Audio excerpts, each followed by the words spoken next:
Magandang araw po sa inyong lahat, Luzon, Visayas, Mindanao, pati na rin po sa mga kababayan nating mga OFW. Welcome po sa panibagong reaction video dito sa Makapili TV. Ngayon po ang pag-uusapan natin itong nangyaring hindi po makakadalo si Pangulong Duterte dun sa imbitasyon po ng Quadcom Committee para maging resource person. So, may reason po si Pangulong Duterte bakit hindi siya makakarating dahil nga syempre,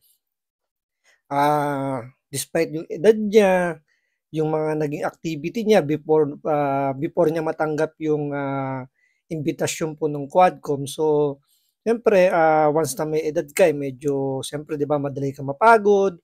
So, kailangan mo i-consider din yung, siyempre, yung nararamdaman mo bago ka pumunta sa ganyang klaseng hearing, especially pag ganyang committee hearing, medyo matagal yung ilalagi mo dyan. So, kailangan kondisyon ka. Pero ang mapapansin mo rito sa balitan to, parang talagang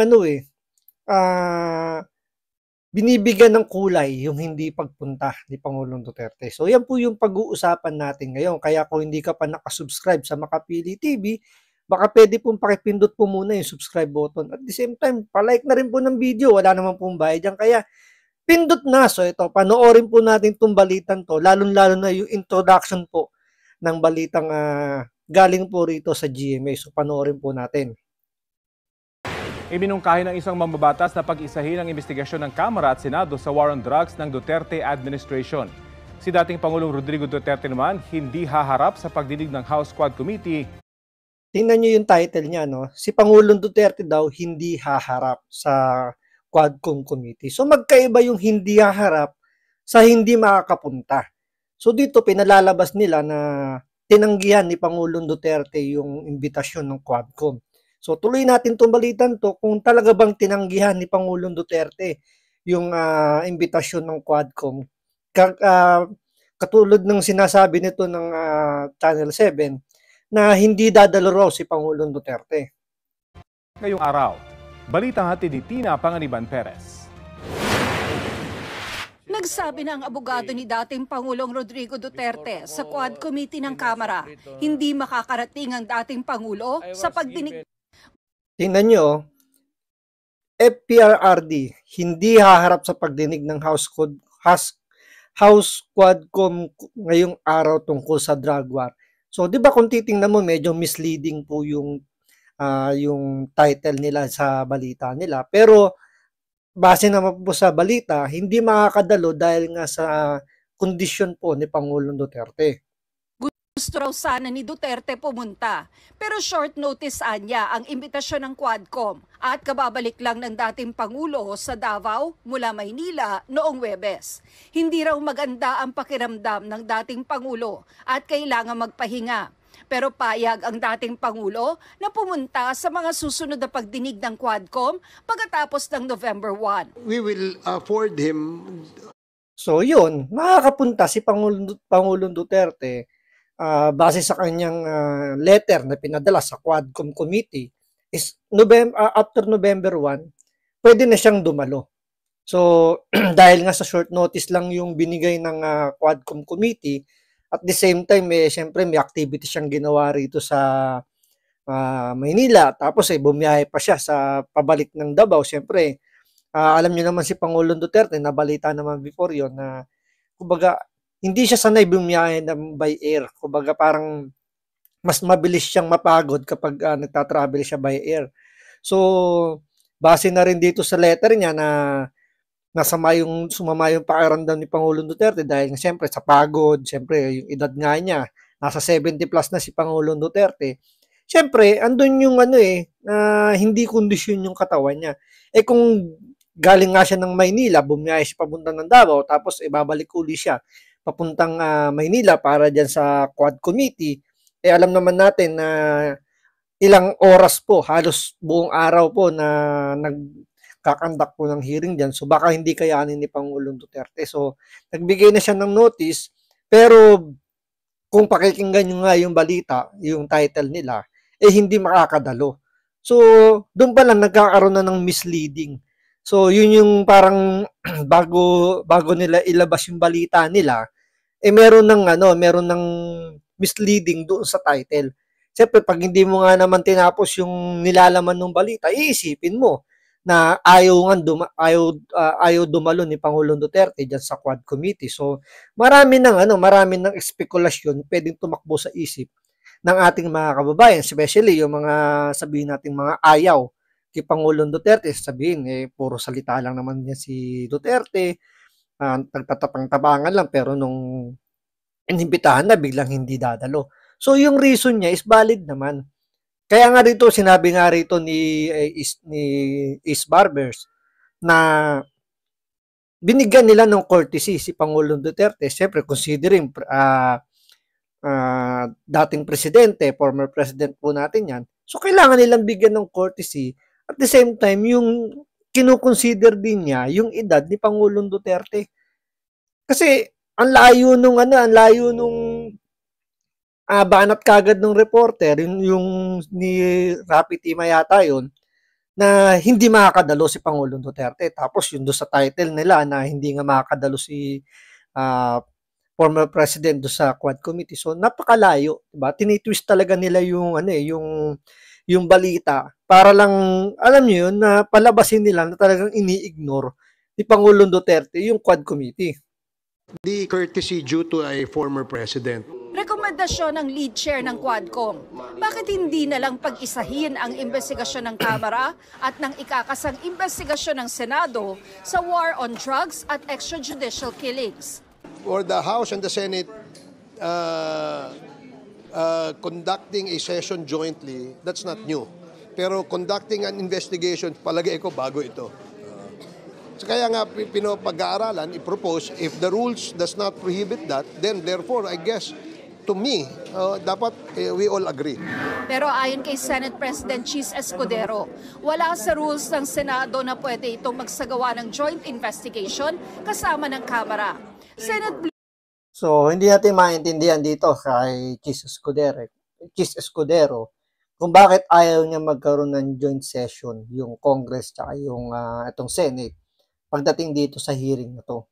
Siguro dahil magkakaroon ng banggaan to, syempre, mangyayari dito parang cross-examination ang mangyayari. Pero kung titingnan natin, maganda rin kung sakasakaling magkaroon nga ng joint session kasi nga mas masasala kung totoo ba yung mga pinagsasabi ng mga resource person na yan or hindi.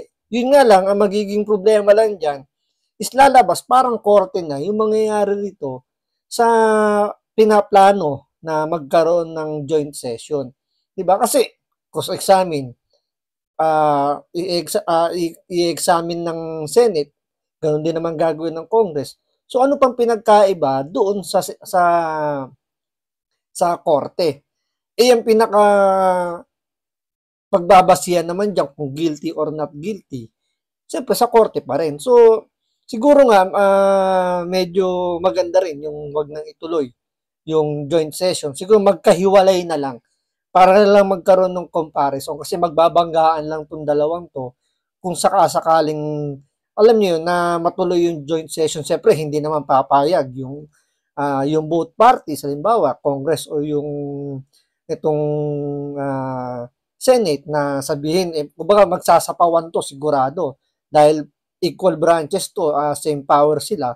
So meron may mga ego, alam mo naman may mga yabang din naman sa katawan nitong mga mambabatas natin. So hindi papayag. Congress nga lang ayaw nilang tawagin silang mababang kapulungan. Gusto nila upper house ayaw nilang tawagin lower house kasi same sila ng Senate. So gusto nila House of Representatives na lang. Ayaw na nila pabanggit yung lower house, mababang kapulungan. Kasi nga na parang matatapakan yung kailang ego. Parang lumalabas mas mataas sa kanila yung Senate. So sa palagay ko mas magandang wag nang ituloy yung joint session. Magkaroon na lang ng magkaibang committee hearing para magkaroon ng comparison. Magkahalamanan sino ba yung mas magaling mag-imbestiga or sino ba yung mas magandang pagtatanong dito sa mga resource person. Para alam niyo kasi ang pinaka lang naman ba yung bottom line ng paggagawa ng hearing na yan, 'di ba? In aid of legislation. So, wala namang, kung titingnan nyo, wala namang batas silang naiisip na gawin or pinapanukala para dyan sa hearing na yan. Parang lumalabas na nga lang dito, umiikot na lang yung gobyerno natin, yung pang-araw-araw na gawain ng gobyerno natin sa mga Duterte. Kaya nga sabi ni BP Sara dito, hindi naman ang mga Duterte ang problema ng Pilipinas eh. Ang problema ng Pilipinas, kahirapan, kagutuman, kriminalidad, yan ang dapat inaasikaso ng gobyerno natin. Pero bakit parang araw-araw na lang, puro Duterte, Duterte na lang yung kailangan, umiikot yung mundo nila sa mga Duterte. So ano bang kinakatakot nila sa mga Duterte? Ribbon Committee ang hahawak ng pagdinig sa Senado ukol sa EJK. Naka-break ang Kongreso, kaya sa ilalim ng rules ng Senado, blue ribbon lang ang pwede magsagawa ng pagdinig kahit walang referral mula sa plenaryo. At dahil nasa isang energy summit, si Blue Ribbon Chair Senator Pia Cayetano, napagkasundo ang si Senate Minority Leader at Justice Committee Chair Coco Pimentel ang mamumuno sa hearing. We can hold the hearing in these coming 2 weeks.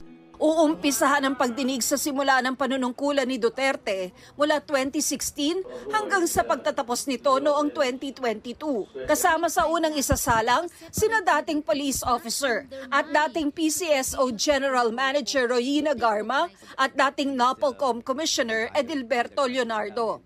Pwede rin daw imbitahan sa pagdinig ng Senado ang dating Pangulo. Tiniyak naman ni Pimentel na So yun, mas maganda yung mangyayari rito kasi dito, sabi nga ni Senator Bato de la Rosa, mas malaki yung chance na umattend si Pangulong Duterte sa Senate hearing kesa doon sa Congress hearing sa Quad Committee. Kasi alam naman natin sa Quad Committee, puro yabang lang yung mga nandoon. So mga walang respeto, mga walang, alam mo yung mahilig lang mambuli. Kumbaga, hindi professional eh. Diba? Naturing ang mga mambabatas na supposedly sila yung maging ehemplo ng pagbibigay ng respeto, 'di ba? Pero makikita mo sila mismo ginagamit nila yung pwesto nila para mangbully, para i-flex yung kanilang kapangyarihan. So, dito sa Senado, mas makikita natin mas parang mas magiging like yung yung magiging hearing. Kasi nga more on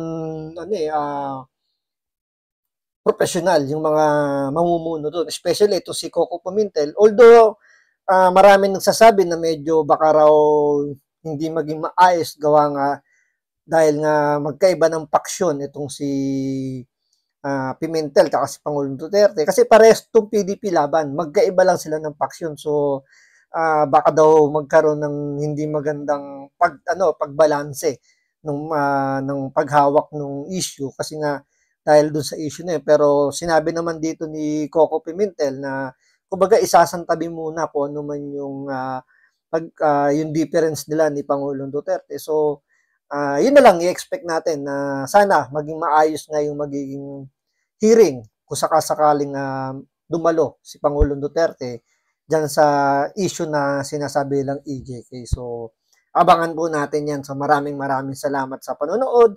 Ingat po kayo lagi. God bless.